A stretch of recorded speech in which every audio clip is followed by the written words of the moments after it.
Hello my dear students. देखो आगे আমরা আঙ্কেল পজার চ্যাপ্টারটি পড়া শেষ হয়ে গেছে আমাদের।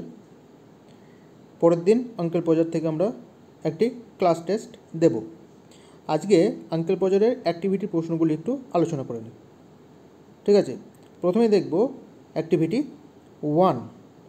অ্যাক্টিভিটি 1-এ দেখো কি বলেছে, choose the correct answer from the given alternatives. নিচের প্রশ্নগুলোর সঠিক উত্তরটি বেছে নিতে হবে।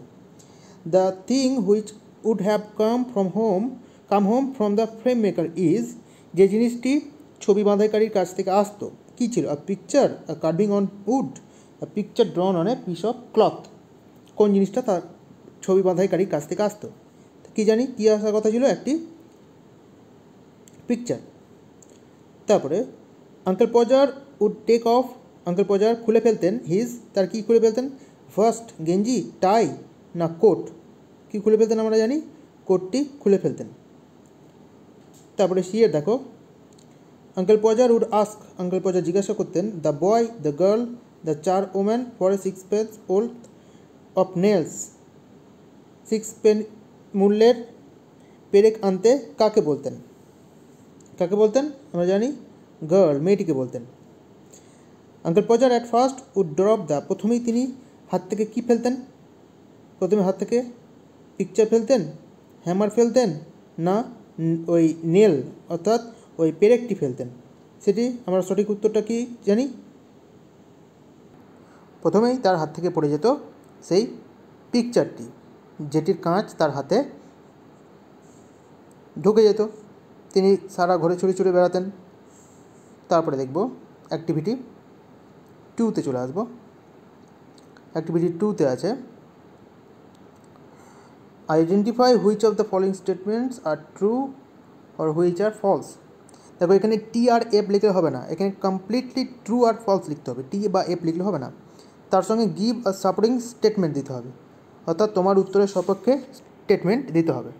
প্রথমে দেখো, there was a commotion in the house when uncle Podger undertook a job, যখনই আঙ্কেল পজার কোনো কাজে হাত দিতেন বাড়িতে একটা লণ্ডভণ্ড ব্যাপার সৃষ্টি হতো বা গণ্ডগোলের সৃষ্টি হতো। তাহলে আমরা জানি এটা হবে অবশ্যই ট্রু হবে। আঙ্কেল পজার কোনো কাজে হাত দেওয়া মানেই বাড়িতে গণ্ডগোলের সৃষ্টি। তারপরে uncle Podger did not want to hang the picture, uncle Podger ছবিটিকে টানাতে চাইতেন না, এটা হবে কি? ফলস, কেননা তিনি নিজেই বলতেন যে কাজটি আমার ওপর ছেড়ে দাও, আমি করে নেব। তারপরে সিয়েরটা দেখো, uncle Podger would cut himself and spring round the room searching for his handkerchief, হাতটি কাটার পর আঙ্কেল পজার গোটা ঘরে ছুটে ছুটে লাফিয়ে বেড়াতেন কিসের খোঁজে? হ্যান্ডকারচিপ, রুমালের খোঁজে। তাহলে এটা ট্রু হবে।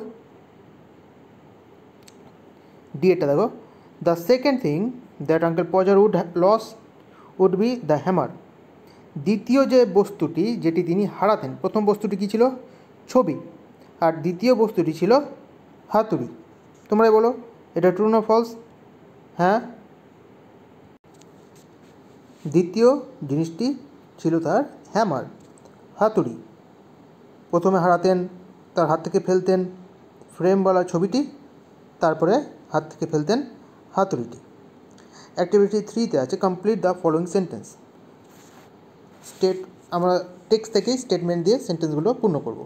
প্রথমে দেখো কী আছে, uncle Podger would ask, uncle Podger জিজ্ঞাসা করতেন after the picture came to the house, বাড়িতে ছবিটি আসার পর তিনি কি বলতেন? যে এই কাজটি আমার ওপরেই ছেড়ে দাও, কাউকে কোনো মাথা ব্যথা করার দরকার নেই। Tom was asked to bring, টমকে কি আনতে বলা হতো? এটা তোমরা নিজে করবে। As he would be sitting on it, uncle Podger সেই কোটের উপর বসেছিলেন এতক্ষণ, তাই তিনি খুঁজে পাচ্ছিলেন না, যখনই দাঁড়ালেন তখনই কোটটা খুঁজে পেলেন। তাহলে কোটে বসে থাকার ব্যাপারটা শূন্যস্থানে লিখতে হবে। অ্যাক্টিভিটি 4 এবার দেখো, অ্যাক্টিভিটি 4-এর প্রশ্ন দেওয়া আছে প্রথমে, name the children of uncle Podger, uncle পজারের ছেলে মেয়েদের নামটি প্রথমে নামগুলি বলতে হবে। তাহলে কি কি নাম পাচ্ছি আমরা? প্রথমেই আমরা নাম পাচ্ছি আঙ্কেল পজার উড সেন্ড, প্রথমে কী কী নাম পাচ্ছি? মারিয়া, তারপরে মারিয়ার পরে কাকে পাঠানো হবে? টম, তাকে রুল আনতে বলা হবে। তাহলে আঙ্কেল পজারের দুই ছেলে মেয়ের কথা পাচ্ছি। আর একটা পাচ্ছি উইলকে হাতুড়িটি আনতে বলা হবে। তিনজনের নাম পাচ্ছি আমরা, একটি হচ্ছে মারিয়া, একটি হচ্ছে উইল, আর একজন হচ্ছে টম। তারপরে what did uncle Podger ask the children to bring for him? Uncle Podger কি কি আনতে বলতেন? একই উত্তর আমরা ভালো করে মুখস্থ করব। মারিয়াকে আনতে বলতেন কি? 6 পেনি মূল্যের নেল। উইলকে আনতে বলতেন হ্যামার। টমকে আনতে বলতেন রুল অর্থাৎ স্কেল, মাপার জায়গা। তারপর how did uncle Podger cut himself? কীভাবে নিজের হাত কেটে যেত তার? যখন তিনি ছবিটিকে হাত থেকে ফসকে যেতেন এবং সেটিকে বাঁচানোর চেষ্টা করতেন। When uncle Podger dropped the picture he tried to save the glass. At that time he cut himself. How did, তারপরে why did uncle Podger want his coat? কেন তার কোটটা প্রয়োজন ছিল? তাহলে when uncle Podger cut his finger, যখন তার আঙুল কেটে যেত, he was looking for his handkerchief, তিনি তার রুমাল খুঁজে বেড়াতেন। For tying up his finger, আঙুল বাঁধার জন্য। But the handkerchief was in the pocket of the coat, কিন্তু হ্যান্ডকারচিপ কোথায় ছিল? তার কোটের পকেটে। So uncle Podger was in search of the coat, তাই তিনি কোটের খোঁজ করে বেড়াতেন। Where did he find his coat? তিনি কোথায় কোটটি খুঁজে পেতেন? তাহলে all search for his coat everywhere, প্রত্যেকেই তার কোট খুঁজে বেড়াতো। But none could find it, কিন্তু কেউ এটাকে খুঁজে পেত না। At last uncle Podger found it himself, শেষমেশ আঙ্কেল পজার নিজে এটিকে খুঁজে পেতেন।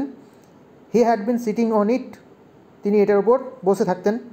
হোয়েন হি গট আপ, যখন তিনি উঠে দাঁড়াতেন, হি ফাউন্ড হিজ কোট, তিনি তার কোটটি খুঁজে পেতেন। তাহলে এবার আমরা চলে আসছি অ্যাক্টিভিটি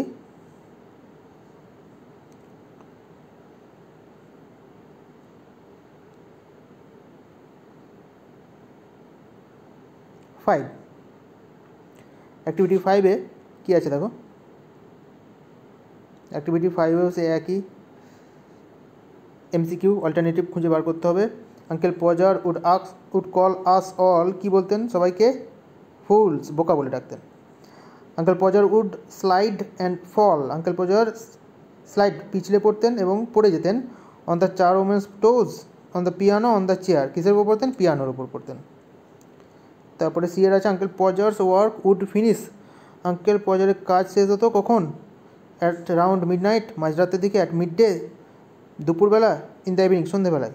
তাহলে অ্যাট অ্যারাউন্ড মিডনাইট, ঠিক মাঝরাত্রের দিকে। অ্যাক্টিভিটি 6 দেখব, complete the following sentence. Uncle Podger would lose sight of the mark, uncle Podger সেই দাগটিকে হারিয়ে ফেলতেন। যে দাগটি কিসের জন্য করা হতো? যে দাগটি পেরেক পোঁতার জন্য করা হচ্ছিল। তার ফলে কী হতো? সবাইকেই আবার এক একটা জায়গায় আমরা দাগটি খুঁজে পেতাম। তারপরে dash trying to reach A point 3 inches beyond, তিনি পৌঁছানোর চেষ্টা করতেন এমন একটি দাগে যেটা তার পৌঁছানোর বা সীমার বাইরেও 3 ইঞ্চি উপরে ছিল। সিএরটা করব, doing a job this short, doing a job of this short, এই ধরনের কাজ করাকে আঙ্কেল পজার কী মনে করতেন? তার বক্তব্যটি এখানে বলতে হবে। অ্যাক্টিভিটি 7, কজ আর এফেক্ট আছে। প্রথমে এফেক্টে ফলাফল আছে দেখো। Each child had to get up beside him on the chair, প্রত্যেকে চেয়ারে তার পাশে উঠতে হতো। কেন? কী খোঁজার জন্য? ওই পেরেকে যে মার্ক করা ছিল সেটা খোঁজার জন্য। To search the mark that had been created for the nail. বিয়ের কী আছে দেখো, uncle Podger would fall on the piano, uncle Podger পিয়ানোর উপর কখন পড়ে যেতেন? When he tried to reach 3 inches beyond of the mark, যখন তিনি তার পৌঁছানোর সীমার প্রায় 3 ইঞ্চি উপরে পেরেক পোঁতার চেষ্টা করতেন হাত বাড়িয়ে, তখন তিনি পিয়ানোর উপর পড়ে যেতেন। At the first blow of the hammer, প্রথম আঘাতেই, আঘাতটা কোথায় পড়তো? তার বুড়ো আঙুলে। ডিএটা আছে, a new hole was made নতুন একটি গর্ত তৈরি করা হতো, কারণ পুরনো গর্তগুলি তারা খুঁজে পেত না।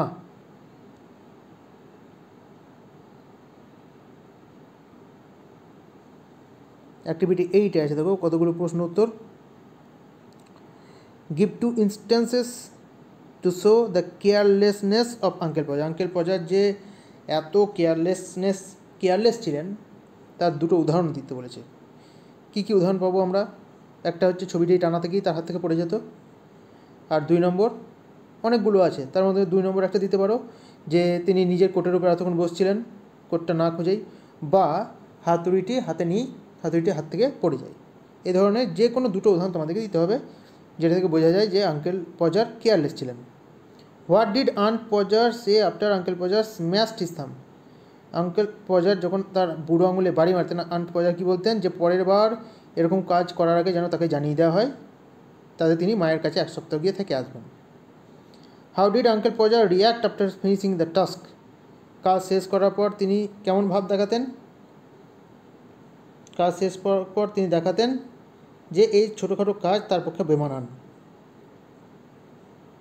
কেন যে তিনি এসব কাজে হাত দিতে যান?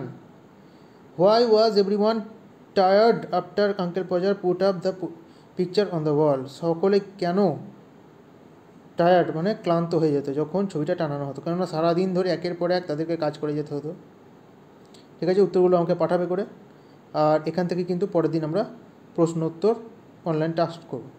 এই উত্তরগুলো আমি তোমাদেরকে পাঠিয়ে দিচ্ছি, তোমরা ভালো করে আজকের মধ্যে মুখস্থ করে ফেলো। তারপরে দেখো অ্যাক্টিভিটি 9-এ আছে ম্যাচিং, স্নিয়ার, তারপরে